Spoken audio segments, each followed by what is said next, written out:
Shalom and welcome to Jerusalem Studio. 2 years into the Trump administration, the president has yet to fulfill his campaign pledge to unveil a viable U.S.-brokered solution to the decades-old Israeli-Palestinian conflict. From time to time, however, reports emerge regarding the alleged details of the American plan, which was dubbed by the administration the deal of the century. To discuss this topic, we're joined here in the studio by Dr. Dikla Cohen, who is a research fellow at the Truman Institute at the Hebrew University in Jerusalem. Welcome.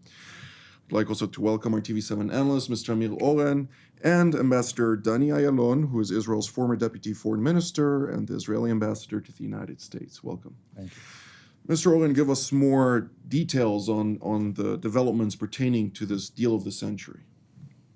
Jonathan, I have to disappoint you because according to administration sources, only half a dozen people in the entire world are privy to the secret deal. And they are President Trump himself, Secretary of State Pompeo, National Security Advisor Bolton, the presidential son-in-law Jared Kushner, emissary Jason Greenblatt, and Ambassador to Israel David Friedman.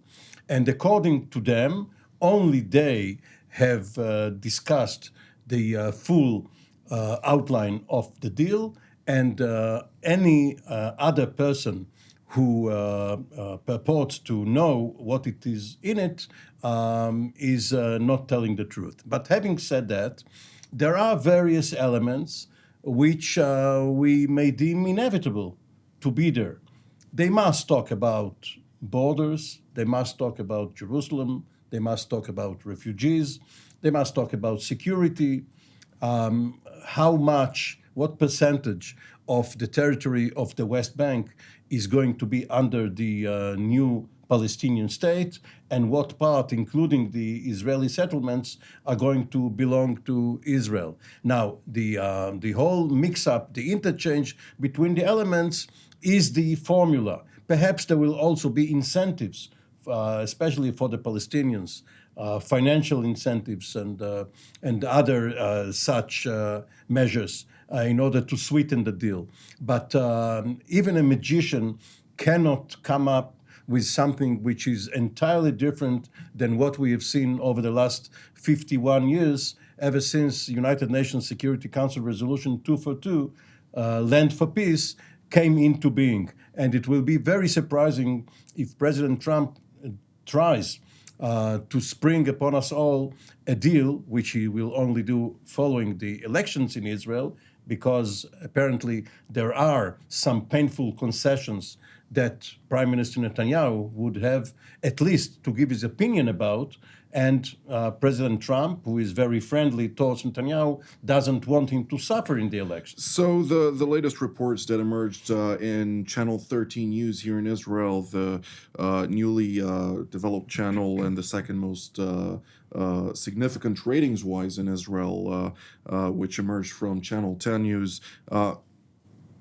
talking about the specific briefing or alleged briefing that occurred in Washington by a White House official with regard to this specific deal of the century is under the so-called classification of fake news? No, it is not fake news at all, because this was a report regarding a specific event, which may indeed have taken place. But what the event included was probably a trial balloon. And there are various drafts of this deal.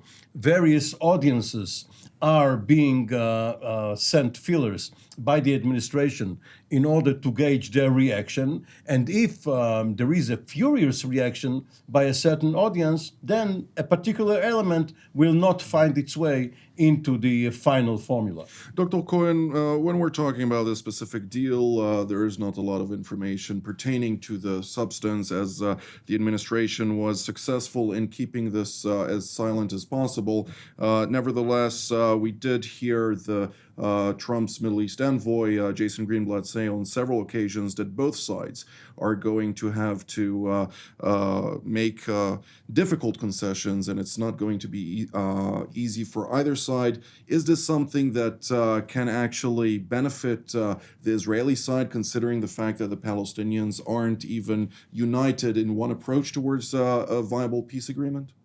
Well, we've got another hint from today.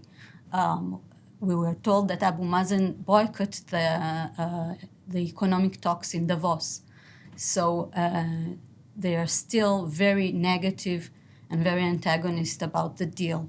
I think it's because of the relocation of the US Embassy from Tel Aviv to Jerusalem, actually, and the recognition of Jerusalem as the official capital of Israel. That's the main reason which makes Abu Mazen be more persistent. Isn't, though, the fact that the health of Palestinian President Mahmoud Abbas deteriorating, and of course he has been admitted to hospital many times over the past several years with regard to different challenges that he's facing on a personal level. One of the key or basic reasons for him to actually go out, understanding that he is nearing the end of his life, going out with somewhat of a legacy that he is not the one who has relinquished the aspirations of the Palestinian people in attaining a state with boundaries that are not acceptable to the Palestinians all over the world. Yes, you are correct. You are absolutely correct. The main thing I believe is the Hakil Auda, what they call, the will to return. If he seems to be too persuasive about the refugees, then he's got no chance from his own people.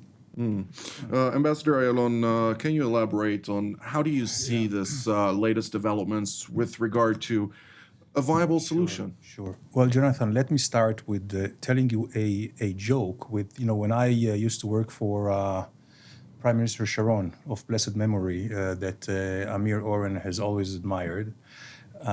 We had at that time, there was this roadmap for peace. Bush 43 was the president, and there were intense negotiations with the Palestinians, or via the United States, of course. And Sharon has always said that Israel is ready for painful compromises. And we joked, what does he mean? Painful to whom? Painful for the Palestinians, of course. So that reminds me again of the Trump's team talking about painful compromises. They say for both, but I believe most of them is for the Palestinians. Now, I'm not sure that this plan will see the light of day. Certainly not in the short term. Right now, first of all, we know from Trump's nature, his attention span is very short. So he is already past that. Secondly, now he faces many other challenges, political at home. The campaign for 2020 is beginning, and this is not going to be a factor. Also, he knows that right now, releasing a plan, which Israel will have to give, I believe that the give and take will be, Israel will have to give up Jerusalem, right? Exclusivity over Jerusalem, and the Palestinians will have to give up this Hakel Auda or these refugee issues. This will be something in between. This is the major point of the plan. In my mind, I have not seen it, but from what I can read in between the lines. At this point, this is not going to give Trump any benefits vis-a-vis his own constituency, basically the evangelical base, because they do not want to see any Palestinian foothold in Jerusalem, nor in the West Bank. So they are pushing, and of course Netanyahu is very happy to receive this idea of basically splitting the Palestinians into two different entities, which basically will be part of other countries, basically pushing Gaza into the Egyptians and the West Bank, or whatever is left out of the West Bank after Israel annexes what will be agreed upon, to the Jordanians. And from a strategic point of view, I believe when everybody here mocks at Bibi Netanyahu, how can you basically boycott Abu Mazen, who wants peace, and you give presents to Hamas, which is very violent? Well, there is, I believe, a thinking behind it, and that is to continue this rift between Gaza and the West Bank as a prelude to pushing them to the two different countries, Jordan and Egypt. And where the plan is here, I think it's far from being released. And looking at Trump and the people around him, Jason and Bolton and all this, I don't think any of them believes in an independent Palestinian state. Well, I think that, first of all, it's very interesting, of course, but to provide Netanyahu the cards in maintaining the rift between the Palestinians, which is enshrined in so much blood after the hostile takeover of the Gaza Strip, is a little strong, in my opinion. But do you think that there is a point where the Palestinians can actually come to terms with such a reality that you're speaking about? Only if there will be a massive pressure by the Arab world, namely the Saudis and, of course, the Gulf countries, Egypt and Jordan. If they all gang on them, then there may be a chance. And here he may declare victory by returning to Jerusalem. And again, Israel will have to give up East Jerusalem and recognize it as the capital city of the Palestinians. In this case, they can find some kind of, let's say,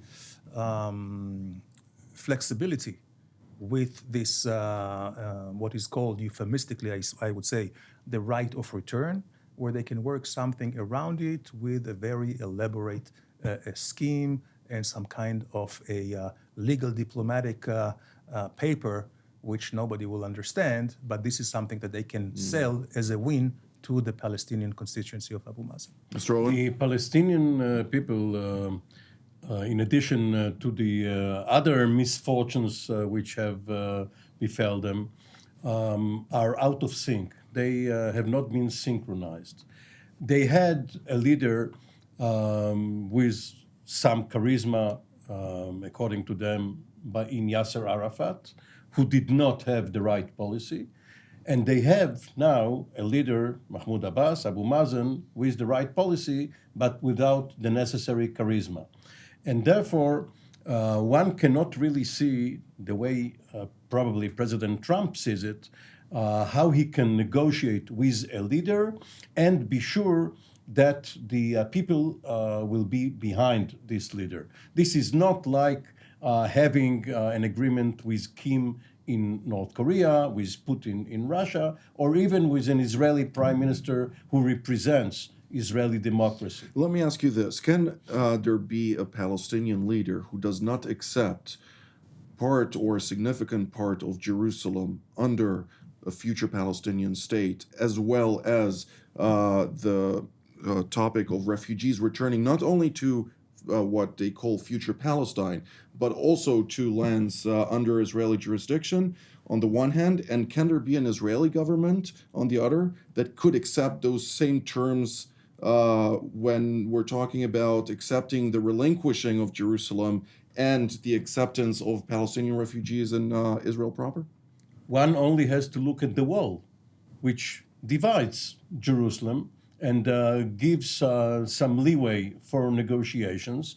Even some neighborhoods in Jerusalem, which are under Israeli annexation, are on the other side of the wall. And Israelis, if that was the price of peace, and they were told, listen, we don't need 300,000 Palestinians who are now residents of Jerusalem, but are going to be citizens of Israel following a peace treaty. Why do we need them? Let's get rid of them and give them to the Palestinian state, yes, in addition to the territories which they occupy, the various neighborhoods of Jerusalem. So yes, as long as this was the final price, Israelis are going to support it. And because Trump, Putin, and others have already recognized West Jerusalem rather than the entire city of Jerusalem as Israel's capital, you see the makings of East Jerusalem as the capital of Palestine. Nevertheless, the Trump administration did not define any borders when we're talking about Jerusalem. Exactly, which is how they left space for East Jerusalem to be the capital of Palestine. And they said that each country should be free to choose its own capital. Another hint that once Palestine is established, East Jerusalem can be its capital. Dr. Cohen, I'd like to hear your response. Yes, if I may add, there's a talking about Abu Dis.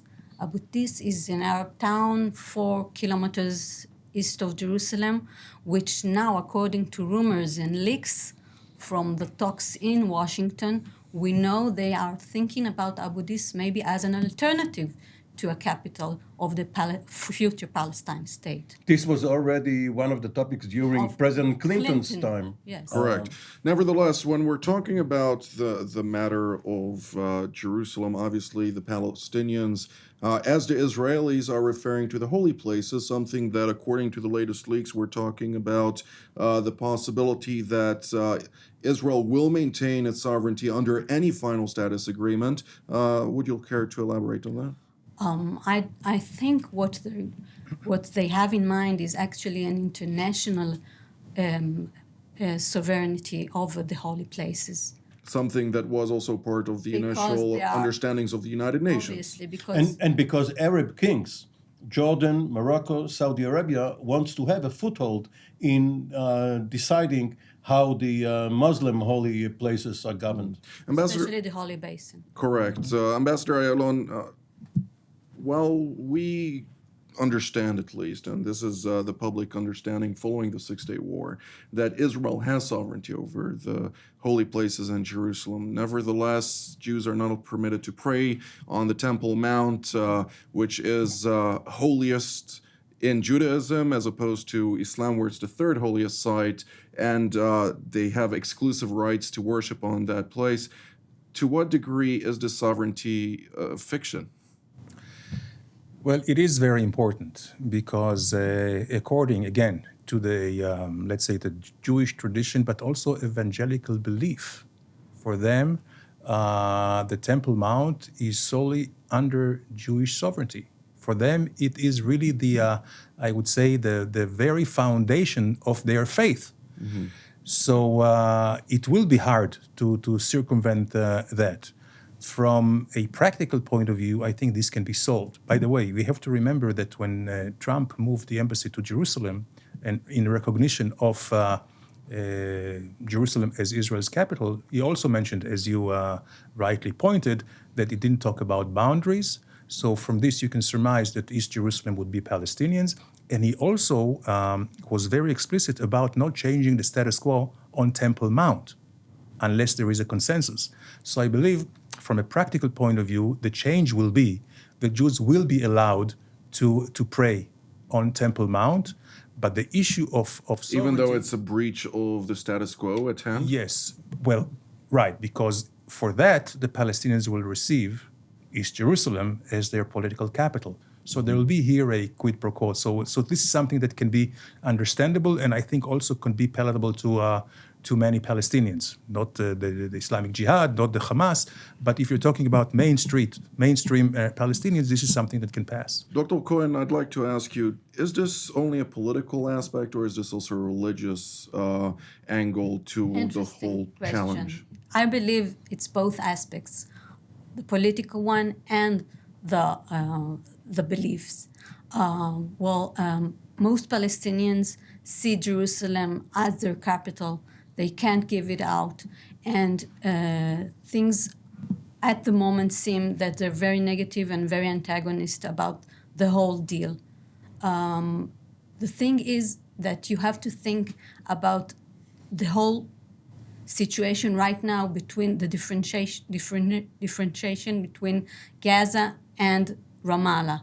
Because in Gaza, there are fundamental Islamists, and in Ramallah, there are so-called Democrats. Well, if the plan of Prime Minister Netanyahu emerges, where those territories would be annexed by neighboring countries rather than finding a solution on the foundation of the internationally aspired two-state solution, do you believe that this is going to matter when we're talking about Jerusalem in particular? I believe in Gaza there is a possibility of being ruled by the Egyptians, or at least by tight supervising of the Egyptians. But I think even King Abdullah from Jordan, he will not accept the whole idea. Mr. Oren? That will be the main problem Another issue which will, of course, have to be dealt with is security, because for Israelis, when you come down to it, what they want is security, both in the real sense of being free from invasion and in the emotional sense of being free of the fears of annihilation, invasion, and other terror acts. And in that regard, of course, there will have to be a border and specific clauses regarding the demilitarized capacity of the Palestinian state, and they will be forbidden from forming alliances with countries hostile to Israel, such as Iran. But the sticking point, in particular, is going to be the Jordan Valley. The strip of land adjacent to the river Jordan, west of the river, which is mostly barren, and is considered by Israel necessary for its security if some alien force, not Jordan, with Jordan under King Abdullah II, Israel has excellent security relations. But if he were to be toppled by Hamas, or if an Iraqi force or an Iranian force were to invade Israel via Jordan, then the Jordan Valley is essential to Israel's security. So there will have to be a specific regime for that piece of land. How can one, however, demand security arrangements and actually evidently bring about that reality at hand when we're talking about the West Bank? It is closer to Jerusalem and to the heart of Israel than Gaza or Lebanon or Syria. How can you receive those assurances at a time when there are so many challenges in the Middle East? Master Ayalon? Well, also given the bad experience Israel had with international guarantees and international peacekeeping forces that have never done the job. UNIFIL is just the latest example in Lebanon, but we can go all the way back to UNEP in the Sinai in 1956 and of course 1967 and so on. Israel will never accept any foreign troops on the west side of the Jordan River.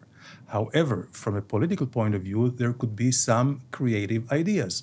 Whereas Israel will maintain the security presence in the valley, in the Jordan Valley. However, the sovereignty will be Palestinians or Jordanian, and this area will be leased on a long-term proposition to Israel, 49 years, 99 years. And this is something where, an idea that can kind of square or round the square. But we do have a positive precedent. In the Sinai, you have various strips of demilitarized zones where Egypt has agreed not to put heavy forces, and Israel has symbolically also gave Egypt a strip east of the border in which the Israeli military forces are forbidden from having tanks and other artillery. It is not symmetrical, but at least the Egyptians can say that Israel too made such a concession. And in the Israeli-Palestinian border, one may also see such a formula, as well as in the Israeli-Syrian peace talks if they resume. Dr. Cohen, how can one demand, however, and this is something that I'm trying to wrap my head around, demand future decision-making by an entity that is aspiring to become a sovereign state? Is that not already coming and saying, okay, we're going to infringe on your sovereignty and we're going to basically decide your courses of action for the future if you are interested in such a sovereign state, which is, of course, not truly something founded, as sovereignty is personal decision-making based on, their own political interests and so on? Well, you have to see that the conflict between Israel and the Palestinians is a part of a whole conflict between the Arabs and Israel, the Arab-Israeli conflict. And to look at the accords from Egypt and Jordan is to learn an important lesson. And that lesson is that there's one major principle. The major principle says land for peace. In Arabic it says, al-ard muqabil is-salam. So that's what the Palestinians, I believe, have in their minds. They know that if they make concessions about land, they will get peace. At least the Ramallah side of the border, not the Gaza. I will not speak about Gaza and the Hamas because it's a total different entity. Well, muqabil actually means equals, and that Yes. demands the equality between peace and But then we and have land. to speak about different kinds of settlements. There are the isolated settlements and the big block settlements. There's a big difference.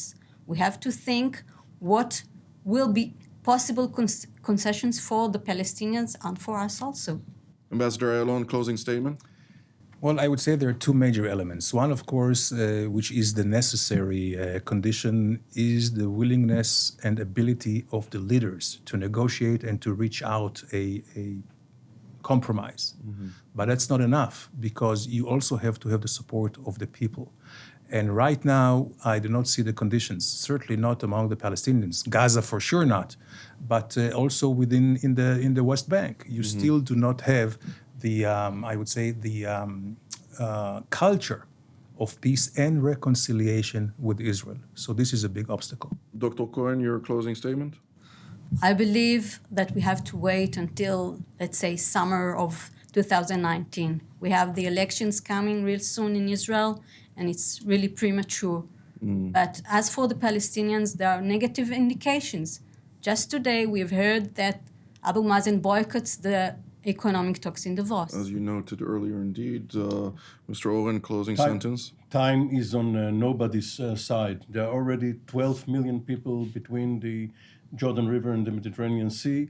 A solution must be found in the coming years, or else we will have chaos. Well, that's all the time that we have for today, so I'd like to thank Dr. Cohen, Mr. Oren, and Ambassador Ayalon for being here today. And I'd like to thank our viewers as well, and we will see you next time.